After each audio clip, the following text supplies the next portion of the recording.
Dimna road मुंसिटी के समीप एक नशे में धुत ट्रक चालक ने 2 भैंसों की जान ले ली। बीती रात डिमना रोड के पास एक तेज रफ्तार ट्रक ने 2 भैंसों को ठोकर मार दिया, जिससे उनकी मौत हो गई।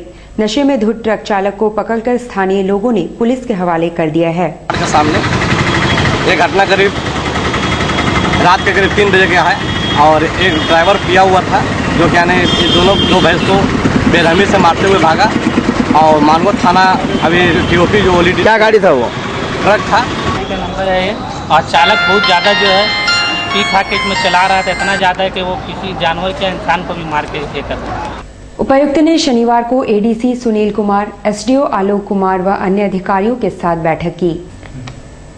बैठक में अन्य मुद्दों के अलावा जिला स्थापना समिति पर विशेष तौर पर चर्चा हुई। यहां पदस्थापित अनुसेवी एवं लिपिकों के कार्यों एवं संख्या पर चर्चा हुई और उनके स्थानांतरण के लिए लिस्ट एवं विवरणिका को खंगाला गया। बाद में ये फैसला लिया गया कि इनमें से करीब आधे दर्जन लिपिकों और अनुसेवियों को स्थानांतरण किया जाएगा। एडीसी सुनील कुमार ने बताया, लिपिक हैं और अनुसेवी हैं, उनके स्थानांतरण पर विचार किया गया। तो विचार विमर्श के बाद ये तय हुआ कि इस बार सामूहिक रूप से स्थानांतरण नहीं किया जाए, बल्कि जिन लोगों का सिर्फ अभ्यावेदन प्राप्त है उन्हीं लोगों के स्थानांतरण पर विचार किया गया और बहुत कम लोगों का स्थानांतरण। स्वर्णरेखा नदी में एक यंत्र द्वारा जल की वेलोसिटी एवं डेप्थ को जांचा जा रहा है, जिसकी रिपोर्ट जल संसाधन विभाग को भेजा जाएगा।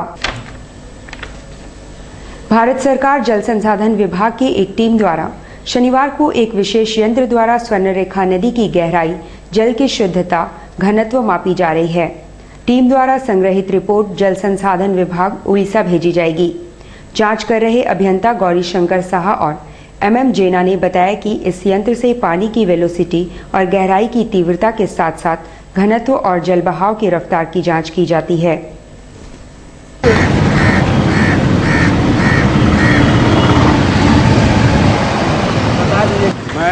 आप लोग मैं सेंट्रल वाटर कमीशन का स्टाफ हूँ। वहाँ से हम लोग डिस्चार्ज लेते हैं नदी में, डेप्थ वेलोसिटी मेजरमेंट करते हैं, उसके बाद कॉर्पोरेशन करके डिस्चार्ज निकालते हैं। निकाल करके तब हम उसको भेजते हैं। क्या इसमें क्या पता चलता है? वेलोसिटी कितना पानी बहकर जा रहा है। Government of India central water commission का क्या देख रहे हैं हम लोग?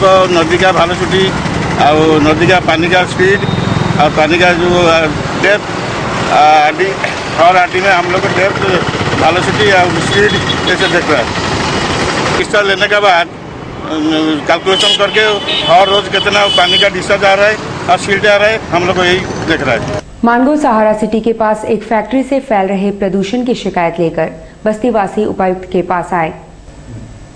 मानगो जवाहर नगर रोड नंबर 15 के रहने वालों का कहना है कि पास में ही नई मोल्डिंग फैक्ट्री खोली गई है, जिसके फर्नेस से निकलने वाली गैस से पूरा क्षेत्र प्रदूषित हो रहा है। इसके अलावा सैंड ब्लास्टिंग से हो रही आवाज से भी लोग काफी परेशान हैं। मानगो सहारा सिटी से जी, वहाँ जो कॉलेज है, कॉलेज जस्ट बगल में, फ्लैट के बगल में, जस्ट बाउंड्री के बाद जस्ट जो है हार्डली 15 फीट दूरी पर एक फैक्ट्री लगी हुई है, मोल्डिंग फैक्ट्री है। जब वहाँ ब्लास्टिंग हो रही है, पोल्यूशन हो रहा है बहुत जबरदस्त, जिससे लोग बहुत परेशान हैं और रात बनी, जिससे जो है बीमारी हो रही है, बहुत फैल रही है, लोग परेशान हैं। इसलिए हम चाहेंगे जो है अनुरोध करेंगे कि उसको शिफ्ट किया जाए वहाँ से। रात आवाज में रहते हैं, हम 1 घंटा भी धूल साफ करते हैं और डाइनिंग पर 1 घंटा बाद हम आते हैं तो पूरे 1 इंच लता लेयर जमा हुआ हमारा। हम इतना धूल से और आवाज से परेशान है हमारे यहाँ, और हमको माइग्रेन भी हो गया उसके आवाज से, नींद नहीं होती है। 3 बजे भोर से जो फैक्ट्री चलती है हम सो नहीं पाते हैं। परसुडी के रहने वाले राजेश सरदार नामक व्यक्ति को घायल अवस्था में एमजीएम अस्पताल में भर्ती कराया गया है। परसुडी के रहने वाले राजेश सरदार नामक 55 वर्षीय व्यक्ति को घायल अवस्था में उसके पुत्र ने एमजीएम अस्पताल में भर्ती कराया है। बताया जा रहा है कि घर में वे सिर चकराने की वजह से गिर गए थे। वहीं पर वही घर में गिर गए, थोड़ा तो चोट लगी है, इसलिए एडमिट करने के लिए लाए। इसके बाद खबरों में फिर से आपका स्वागत है। पिछले दिनों पोटका के ग्रामीण की आंधी के दौरान हुई मौत के बाद मुआवजे की मांग को लेकर ग्रामीण जिला प्रशासन से मिले। पिछले दिनों पोटका के पास आंधी तूफान के दौरान राजू सरदार नामक व्यक्ति पेड़ के नीचे खड़ा था, पर पेड़ धराशायी होने के बाद उसकी मौत हो गई थी। ग्रामीणों ने मुआवजा की मांग प्रशासन से की है। उनका नेतृत्व जिला पार्षद करुणामय मंडल कर रहे थे। नुआग्राम से वो आ रहा था जुड़ी, उसी बीच ये आंधी तूफान आया तो एक पेड़ के नीचे ठहरा हुआ था और वो पेड़ का बड़ा सा डाली उसके ऊपर गिरा, जिसमें दबकर वहीं उसका डेथ हो गया। अभी आपदा के तहत जिसका डेथ होता है उसमें उसका बीपीएल नंबर का कोई ज़रूरत नहीं होता है, लेकिन पोटका वीडियो के द्वारा इस केस में बीपीएल नंबर का मांगा गया। जब बीपीएल नंबर ये लोग नहीं दे पाया तो ये लोग का जो फाइल वो नहीं भेजा गया मुआवजा के लिए।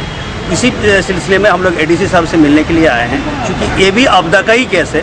जमशेदपुर स्पोर्टिंग एसोसिएशन के अंतर्गत शनिवार को खेले गए लीग मैच में टाटा फुटबॉल एकेडमी ने नरवा पहाड़ क्लब को 2-0 से हराकर अंक अर्जित किया।